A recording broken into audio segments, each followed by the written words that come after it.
Welcome to the Nocturne Gallery. Today we're exploring an artist whose paintings, well, they feel like glimpses into another reality, don't they? Somewhere strange between ancient history and maybe the subconscious. Worlds pulled straight from dreams, or maybe even nightmares sometimes. We're talking about Arnold Böcklin, a Swiss painter, a key figure in Symbolism. Yeah, his canvases are just packed with these mythological figures, but they seem to be dealing with really huge universal themes. Life, death, fate itself. Absolutely. And what's fascinating about Böcklin is just how wide his influence spread. I mean, he was kind of dismissed by the art establishment for a while, right? Didn't quite fit the modernist trends. Right, but his work resonated way beyond that. It inspired surrealists, major composers, even like artists working in dark fantasy genres today. He really seems to have defied easy labels. He clearly understood classicism, used that foundation, but then twisted it, filtered it through this very personal, sometimes quite dark psychological lens. So he wasn't just painting pretty pictures or idealized scenes. No, not at all. He was trying to tap into something deeper, something that felt profoundly, maybe unsettlingly true. That makes the symbolic, the classical, but also the unsettling that feels key. So today, let's try to unpack Böcklin's unique vision, how he blended these elements and trace that surprisingly persistent legacy. And we'll definitely keep coming back to his most famous painting, Island of the Dead. Sounds good. So where do we start? With the man himself, maybe? Böcklin was born in Basel, Switzerland, back in 1827. And his family background, were they artistic? Not exactly. His father was a silk merchant, quite practical. Apparently he wasn't initially thrilled about his son wanting to be an artist, pushed him towards the family business. Ah, the classic story. But his mother was more supportive. Yes, thankfully. She encouraged him. There was even a sort of distant family connection to the painter Hans Holbein the Younger, which might have helped. So he did manage to get training. He did. He studied in Düsseldorf. Now that school was known mostly for detailed landscape painting, almost narrative in style. It gave him technical skill, precision. Okay, but that detailed landscape style isn't really what we think of when we think of Böcklin, is it? No, the real shift, the turning point, came a bit later. Around 1850, he travels to Rome. Italy. How important was that trip? Oh, massively important. You have to remember the timing. It was just after the 1848 revolutions across Europe.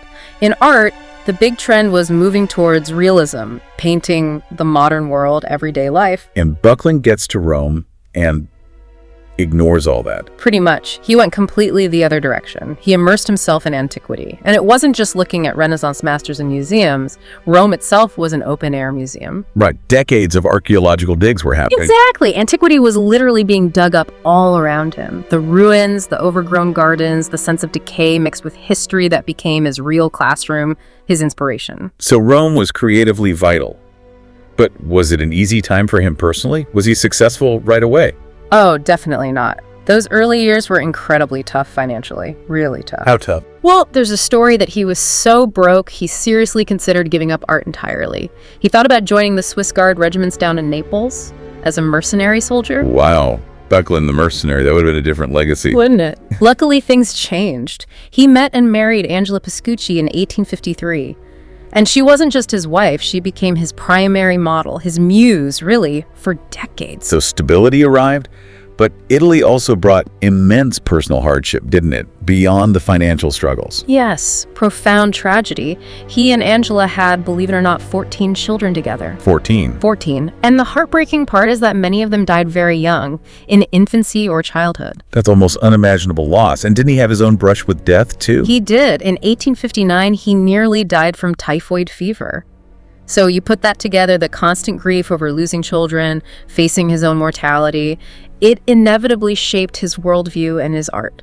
You can absolutely see how that kind of lived experience would fuel the themes that dominate his later work, death, the afterlife, that sense of profound mystery. It had to. His art wasn't just about myths and landscapes. It was processing this deep, personal encounter with loss and the fragility of life. Which explains why his style, rooted perhaps in Romanticism's emotion, really moved towards symbolism. He wasn't just depicting things. He was using images, ancient myths, nature, ruins, to hint at these bigger, often darker, psychological or spiritual ideas. Perfectly put. And how he did it was unique. He took that classical world he absorbed in Italy, but filtered it through his own, let's say, quite peculiar imagination. He painted figures like Pan, centaurs, nymphs, satyrs. But not like stiff statues or idealized gods. Not at all. That's the key. He put them right into these almost contemporary-feeling Italian landscapes and painted them with this incredible naturalism, this vitality. They look real, sometimes weary, sometimes lustful, almost like strange fauna belonging to the place. A kind of intimate pantheism, I've heard it called. That's a great term for it, yes. You can see maybe a bit of Rubens' influence there in the energy, the fleshiness. They're part of nature, not aloof deities.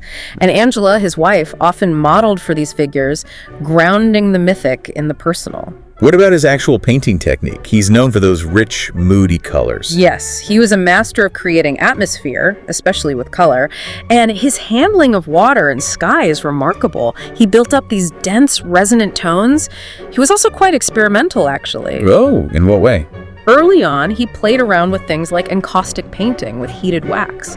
He apparently later regretted not sticking with it more because those early wax paintings held their color and depth incredibly well over time. Interesting. So Rome was foundational, but eventually he moved on. He did. Rome itself began to change significantly after 1871 when it became the capital of unified Italy.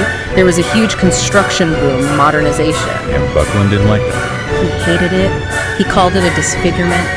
He loved the sense of eternal decay, the layers of history visible in the ruins, and he felt that was being destroyed, paved over. So he sought that atmosphere elsewhere. Seems so.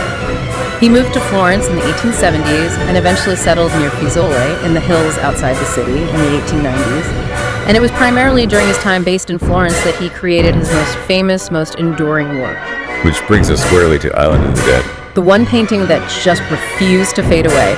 He actually painted 5 different versions of it between 1880 and 1886. It's such a potent image, instantly recognizable, even if you don't know the title. Can you describe it for us? Sure. You see this dark, imposing, rocky island rising out of still, dark water. It's densely packed with very tall, very straight cypress trees. Which are classic symbols of mourning, of cemeteries. Exactly. And carved into the rock faces of the island, you can clearly see tomb entrances, burial chambers. The whole place radiates silence and finality. And then there's the boat. The central action, if you can call it that. Right. A small rowing boat is gliding towards a water gate, an entrance into the island's heart. In the boat stands a figure, completely shrouded in white, upright, almost statuesque. Often there's a coffin lying in the boat as well. It's the archetypal final journey.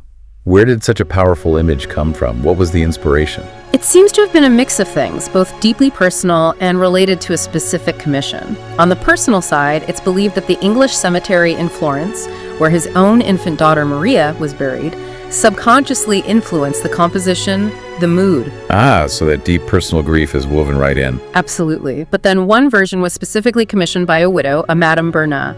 She apparently asked him for a painting to dream by, something that would evoke mystery and quiet contemplation. That combination, his own loss and this request for a dreamlike image, must have hit a nerve. It clearly did. It tapped into something universal, and the painting became unbelievably popular, especially in Central Europe. Prints and reproductions were absolutely everywhere.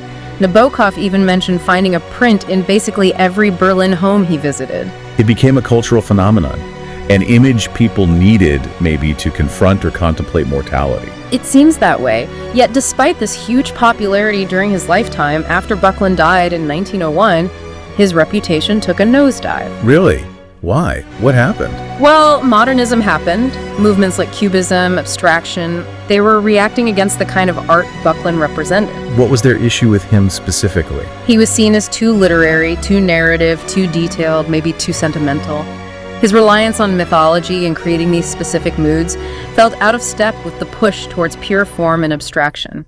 Critics, like the influential Clement Greenberg in the 1940s, were particularly harsh, using Böcklin almost as an example of what modern art shouldn't be. So he was relegated to the dustbin of art history for a while? Pretty much. Dismissed as a kind of kitschy, overly dramatic 19th century relic. But the story doesn't end there, does it? His images were too potent to just vanish. Not at all. He had a major comeback. Starting maybe in the 1960s, artists began looking at him again. The metaphysical painters in Italy, like Giorgio di Chirico, absolutely revered him. And the Surrealists, too, right? Yeah. That makes sense, given the dreamlike quality. Oh, hugely. Max Ernst, Salvador Dali, they loved Böcklin precisely because he could create these convincing yet utterly impossible dream worlds. He made the irrational feel real. And the influence reached even more unexpected places. It really did. Think about H.R. Giger, the Swiss artist who designed the creature for the movie Alien. He specifically cited Island of the Dead, its mood and architecture, as a major influence on his own biomechanical nightmares. Wow. From symbolism to sci-fi horror, that's quite a reach. It is, but maybe the most surprising and enduring part of his legacy is how powerfully his visual art translated into music. Yes, this is fascinating. Composers didn't just like his paintings, they heard music in them. They really did. The most famous example, of course, is Sergei Rachmaninoff. His symphonic poem, Isle of the Dead, is directly inspired by the painting. He was obsessed. He even built his villa in Switzerland, Sennar, overlooking a lake because the view reminded him of Böcklin's island. Incredible. And he wasn't the only one. Not by a long shot. Gustav Mahler used Böcklin's painting St. Anthony Preaching to the Fish, a much more humorous work, actually as inspiration for the Scherzo movement in his Second Symphony, The Resurrection. So both the deeply serious and the slightly more whimsical aspects of Böcklin resonated. Yes, and others too. Max Riger wrote tone poems based on Böcklin paintings. It shows just how deeply Böcklin's visual language could stimulate the musical imagination across Europe. Before we get to the final complexities, there's that quirky side note about him too, isn't there? The inventor. Ah, yes. It's a great little detail.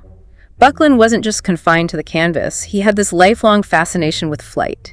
He actually tried on more than one occasion to build and test his own flying machines. Seriously? Yeah. Like Leonardo da Vinci style? Sort of. He apparently made attempts in Rome around 1855 and then again in Berlin much later in 1883. They probably didn't work very well, but it shows this restless, searching quality to his mind, always pushing boundaries. Okay, so we have the artist, the influential images, the musical legacy. But there's a shadow, a complication we have to acknowledge regarding his reputation. Yes, and it's an important one, historically speaking. It's the fact that Adolf Hitler was a major admirer of Böcklin's work. He collected his paintings. He did. Hitler owned 11 Böcklin paintings, including the third version of Island of the Dead. That casts a difficult light, doesn't it? How do we process that? It's complex. It doesn't change Böcklin's original intent or the quality of the art itself, but it highlights how art can be co-opted, claimed by ideologies completely alien to the artist. It adds this uncomfortable layer of historical association that we can't and shouldn't ignore when looking at his work today. It forces you to think about how meaning attaches to images over time. So pulling it all together, how would you summarize Böcklin's essential contribution? I think he took a foundation. He understood well the classical world, its myths, its structures, but he didn't just replicate it. He filtered it through his own intense personal experiences, particularly loss and his unique imagination, to create these symbolic landscapes, these fantasy worlds that somehow managed to speak to really deep, universal questions about life, death, and mystery. And even though his detailed narrative style fell out of fashion with the rise of modernism, the sheer iconic power of images like Island of the Dead just couldn't be suppressed. They kept resonating, finding new life in surprising places, particularly in music. Absolutely. Their psychological grip proved incredibly strong and enduring. It really makes you wonder, doesn't it? When you look at a piece of art today, especially one like Böcklin's Island of the Dead with such a layered history, how much are you seeing the artist's original vision, their personal grief perhaps? And how much is your perception shaped by everything else that's become attached to it? The music it inspired, the historical figures who admired it, the other artists it influenced. What does that image truly mean to you right here, right now?